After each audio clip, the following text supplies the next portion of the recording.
Director of HR and Technology at Citi. And Colleen Rye, Chief of Telehealth, Office of the Army Surgeon General.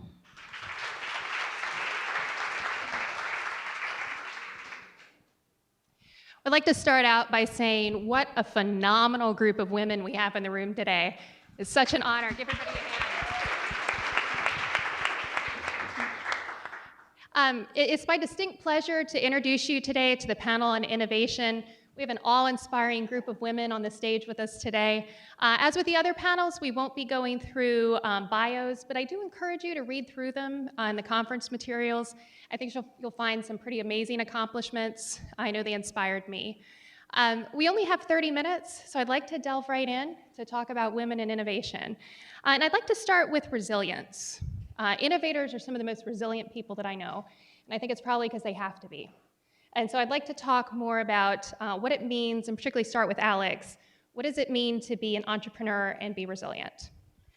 So my co-founder and I started our business in 2014. We officially launched in 2015, and I think each year has brought with it a different need to be resilient. The first year we had an idea, didn't know if it could become a business, and received a lot of negative feedback all the time about whether we could get it off the ground, whether it was a good idea, whether the two of us were the right people to actually launch that business. And I think we had to be incredibly resilient, learn which advice to take and which not to take, and just keep fighting. 1 year in, once we launched the business, there's a whole host of other problems and challenges that you work through, hiring a team, building a website, getting a new brand off the ground, and sharing a mission of a company that has never been out there before. And you face endless challenges along the way. And I think the way to be resilient there is to always think through those challenges in advance, know that there will be failures and be okay with it, and just keep pushing forward. Great, I appreciate that. And I know, Gigi, you've seen innovation from a variety of different perspectives. Do you have some additional thoughts on resilience? Well, I think Alex really captured it in how she talked about her timeline. And I really feel that when you're looking at innovation, particularly from an entrepreneurial lens, oftentimes it's your light bulb moment that is bringing you to try something different and to bring something different to market. And most often than not, if it's not already in market, there's a reason why. Perhaps it's not being made, or it isn't able to be made in an efficient way, or all the pieces don't fit together nicely. So, I know when I first launched Plum Organics, I was trying to do something a little different, and not all the pieces were under one roof. So you really have to go through and persevere and be resilient around the solution, and really have your eye toward your goal while processing through each piece of the puzzle and determining, which area you can maybe make a compromise around or find a different partner for. And so, particularly in innovation, I think we use the word very liberally, but oftentimes it just means that, not all the pieces are really out there, so you have to find the solution for yourself. And in doing so, you really have to be resilient and be committed to your mission and your vision. And thank you. And Karen, have you found some strategies that have been helpful for you to stay resilient, to keep fighting when you keep hearing the no over and over again? Yeah, I think it's a little bit different in corporate world. Being a corporate entrepreneur becomes a little bit different than kind of where these folks are at in being in the marketplace and putting something out, either for users or for someone to make an investment in. But you still have to kind of challenge the system, challenge the systemic thinking. When I was at Citi, then I took a break, and then I came back to Citi, it really opened my eyes to what it really takes to be a corporate entrepreneur. It takes a lot of getting people to buy into your ideas, respecting you, and then once you get that buy-in and that respect, you're able to challenge the system, challenge the status quo a bit more, and then people, once you see that you can make very small incremental moves forward, then you'll start seeing the tide change a bit more. So that's the kind of strategy or the approach that I've taken from being at a startup an agency and then coming back into a big corporate culture at Citi.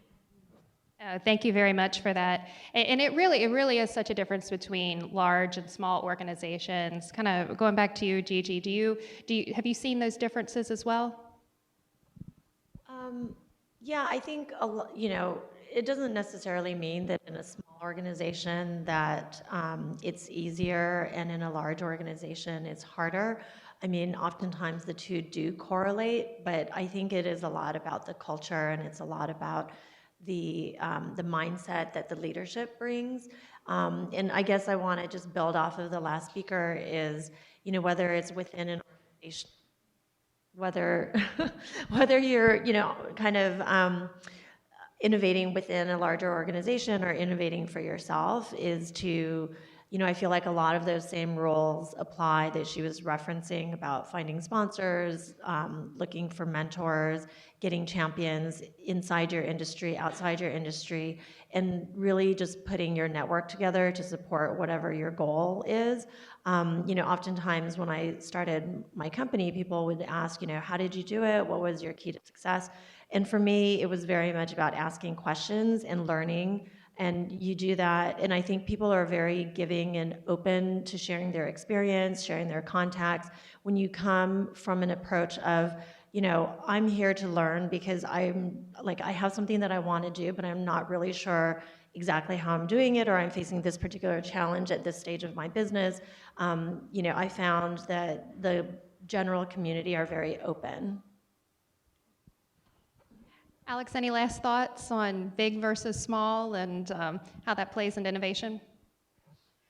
I think every company comes with its own challenges, and I've been at big companies and now have started my own small company, and I think it's the same skill set and framework to innovate regardless.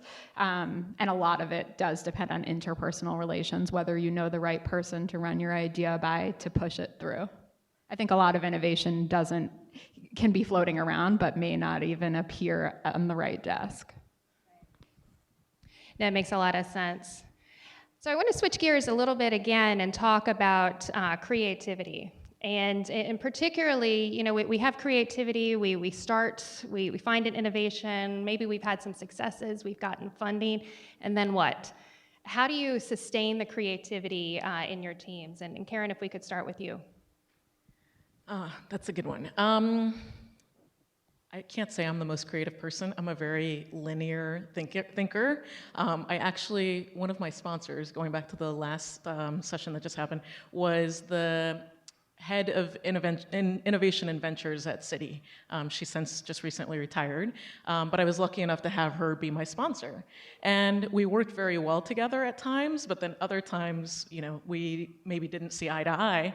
And I remember in one of our conversations that we were having, she had a courageous conversation with me about performance and so on. And I also gave her some feedback saying, I think that sometimes when we're not aligned, it's because I think in straight lines and you think in circles. Mm-hmm. And she said, oh my gosh, that's exactly right. It's that way. And I'm very much like a programmatic, I need the step A to get to B to get to Z. And she was very much like the circular person, which made her very and extremely successful in her role. But for me, it's all about finding the complementary skill set and then building teams that have both sides of it covered. That's one advantage that I think we have at Citi as well, is that we have this wealth and variety of people that it's all about building the right set of teams that complement one another through diversity of not just gender or otherwise, but really diversity of thinking. So we were two women, we were, working together, but we still had to find how we complemented each other. And we didn't find that all the time, but when we did, it made it really work and we were all going in the same direction. So that just stood out to me as you asked that question. Thank you. Alex, any thoughts on that? Sure. I think we foster creativity in two ways. One is we set really big goals. So there's no way to achieve the goal unless you think of a lot of really creative steps to get there. And two is we try to lead by example. So, nobody on the team has ego. It feels like a very flat organization. And if you have a crazy idea to get us from point A to point B, you share it. My co-founder and I share our crazy ideas. We get shot down all the time by the team and try and foster that how might we type of discussion where everybody is always contributing, because it's not always the idea that comes from the senior person that we go with. It's the best idea in the room. I would also add that I think passion and authenticity are very important, because I don't know that you can sort of have a mandate that says everybody needs to be really creative. I think you want to find people within your organization or, advisors externally that are really committed and passionate to what you're doing, because a lot, the passion is very central to driving ideas forward, to always be looking around you, to thinking about competition, or to bring ideas in that may be triggered from an area completely differently. So, if you're not super passionate about whatever the mission or the product or the company is doing, it's really hard to think innovatively and creatively about where you might want to be going. It's very helpful, and it really kind of leads to something that we've talked about quite a bit out in the halls this morning, is can anyone be an innovator? Or is this something that you're born with, or there are a certain set of skills? And Gigi, if we could start with you on that. I don't know. I don't know. I mean, I used to think, and I'm very similar, I used to think I'm a process person, but I also think I'm a creative person. So I think that you can learn and you evolve. So I don't know that it's a born with kind of thing. I think it's something that you maybe evolve into if your professional or personal pursuits take you a particular direction. I founded one company. Many people always ask, oh, when are you going to do your next venture? I don't know that I'm that person, but I have always since found myself in entrepreneurial roles. So, it may not be that it was my idea, but, I've always been in places that are kind of entrepreneurial, really fostering that spirit. So, I guess I would say maybe. Maybe's a good answer. Let's bring it down the row again. Alex, do you have thoughts on that? So that's a tough question. I think I have to go with maybe too. I think that you can coach an innovation or creative skill set out of anybody. I don't think that everybody is naturally inclined to innovate, but I think that if you're managing someone and you see that innovation or creativity would bring them to the next level, or make them be the person that was saying the great idea that moved the organization forward, you can coach somebody into getting there within their purview. I don't know if everybody is like a massive innovator, but I think it's a skill set you can develop. Karen? I'm going to go yes. Yes. I'm going to be the optimist in the room. I think it's a lot of different factors. Like, is the person placed in the right opportunity? Do they have the right environment around them? Do they have the right, team around them? Maybe it's an idea that they weren't passionate about, but if they're teamed up with someone that has the passion of that idea, I think it can be contagious, and somebody can inherit that idea or become a part of it and really be bought into it, and then get the passion behind it and then make it happen. Does that mean that they're less creative than the person that came up with it? I can't say that it does. So I think that it's something that can be contagious, can be transferable, but it's all around opportunity. Sometimes the person with the greatest idea isn't placed in the right place to have the luxury, the privilege to explore that opportunity. And if you are, then maybe you weren't the creative one, but you have the luxury and the privilege, and you can explore that opportunity. And that's what sometimes makes people more successful than others. And, that's sometimes luck or chance, and sometimes that's somebody taking advantage of, where they're at. Well, I'm not going to leave you hanging, so I'm going to throw in my 2 cents. And I think yes, but perhaps putting all the people's comments together, maybe in your own way. Maybe you're the idea person, but maybe you're the policy person or the operations person, and you really need all of that for innovation. And so maybe innovation, but kind of in your own space. Let's talk about women and innovation and leadership. Are there aspects of being an innovator that seem particularly well suited to women? So, I look at Karen first. Well, Alex, you'll get first on other. I got the great seat. To being a woman in innovation. I think it depends. Okay, for me, I'll just answer it kind of from my perspective, and then you guys could take it or leave it. So I have my undergrad is in information systems. I did a master's in IS. I also did an MBA. So I'm a systems kind of person. I've always been drawn to technology. So I've been like a technologist kind of person along. I tinkered with computers growing up. My mom gave me the jankiest DOS-based computer ever because she got it free somewhere and couldn't afford it. And I turned it on and it was a green screen and I had to look up the book on MS-DOS and would type in DIR and hope something would happen. So that's kind of where I came from a lot of the time. I just was talking to my mom about this, being like, remember that computer you got me? It was bad.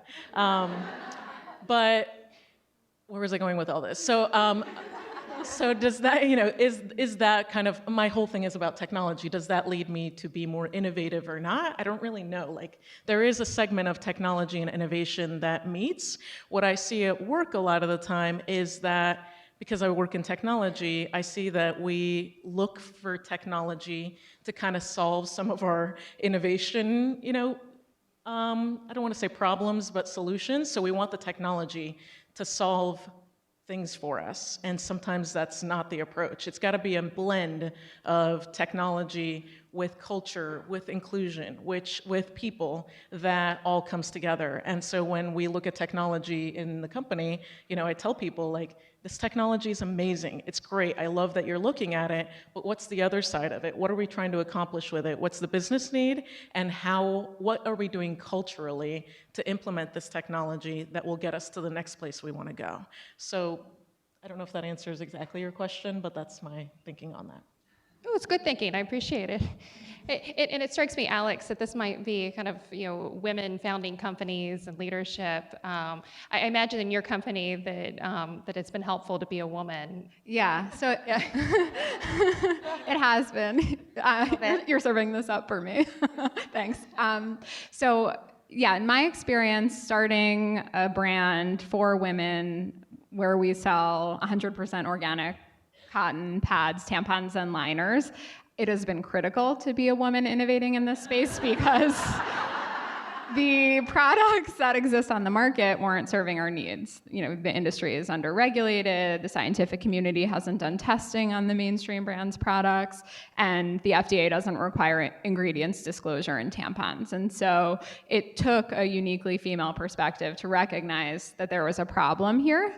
And it took a female perspective to fix it. But I almost want to even separate that from a gender-specific lens and say it takes a person to know what their own problems are, potentially to propose the solution. So we are women and we have this problem, but I think, any person with any problem related to products they're using has that same advantage. And being a woman in the entrepreneurial space trying to raise venture capital for a business has also been an advantage. I think we hear a lot about how it's a disadvantage. It's very hard. 93% of investors are men. How are we going to be able to raise money? But walking into a room and knowing your topic better than anyone sitting across from you 100% of the time has been an advantage to raise money. So I would actually build on that, and I think the point that Alex made about the individual experiencing the problem and then how that leads to someone wanting to innovate, or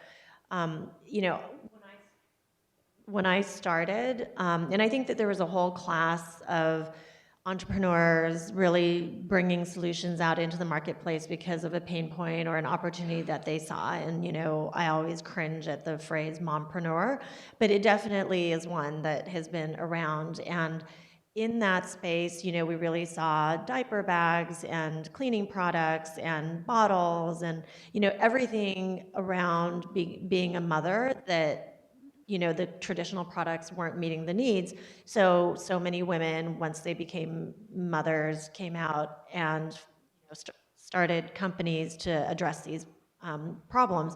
And in the same kind of space, you didn't see dads doing the same thing. I mean, I would say it's sort of like, you know, 1 or 2% compared to the broad spectrum. And it doesn't mean that dads don't care, but, you know, and it's a very specific sample because it's about parenthood. But I do think that perhaps women are much more in tune with not necessarily accepting the status quo and wanting to seek something better. Whereas I think men, you know, again, very, very broad gender bias, have more of a tendency just to say, oh, well, that's just how it is. And, you know, maybe they don't care as passionately about some areas. So particularly in the parenting space, I found that, you know, women definitely have had that advantage because they care that much more. And then, you know, when they couldn't find what they wanted, they went out and, you know, launched companies. I think we have just enough time to do the final question. We will start with Alex in the middle this time. One piece of advice for the audience. So I'm not sure how many people in the audience are thinking of starting a company or have an idea and considering going for it. My piece of advice would be, don't be fooled by everything you read about people turning their lives upside down to start businesses and innovate. Most people I know who are successful kept their day job and tested the idea and went for it in as safe a way as possible. So you hear these massive stories of innovation, but behind them are a lot of years of thoughtful building blocks and risk minimization. Gigi? Yeah, I would say that I think in today's business environment, you know, kind of starting from the tech model, there's a lot more resources out there for entrepreneurs and early stage companies than ever before. So, you know, I am the managing director of a food accelerator focused on kind of early stage growth businesses in mission purpose food companies. And, you know, a program such as ours can really provide a lot of support, community, and advice. But, you know, when I founded my company 12 years ago, these kinds of resources didn't exist. So I think it's a really great time to be out there because there's a lot of support networks such as this for people looking to do something. Karen, final piece of advice? So as the tech representative, I guess, on here, I thought about this a bit. So one of my pet peeves is people in general, but I see more women do this than men at work, is people, technology can be used either as a weapon or as a tool. And people that are non-technology people sometimes tend to buy into or get stuck into others using technology as a weapon with them. So if you're not a tech person, somebody tells you, you know, this is how it is, or this is how we do it, or this is how it's implemented, or this is how much it's going to cost. And sometimes that's using technology as a weapon because the other person doesn't know enough necessarily, let's say, to ask or challenge that. And so I am recommending to everybody to use technology or see technology as a tool and put yourself in a place where you're more informed to be able to sometimes challenge some of those things. And that might mean I don't know enough to challenge yet, but explain it to me more so that I can get a breakdown of why this thing is costing me this much money, or why it works this way, or why the implementation or something is going to take longer. So if you are ever in that position where you feel like technology is used as a weapon towards you to figure out techniques, to ask questions, to change it, to be a tool and be used to your advantage. Phenomenal. Thank you very much. We give them a round of applause.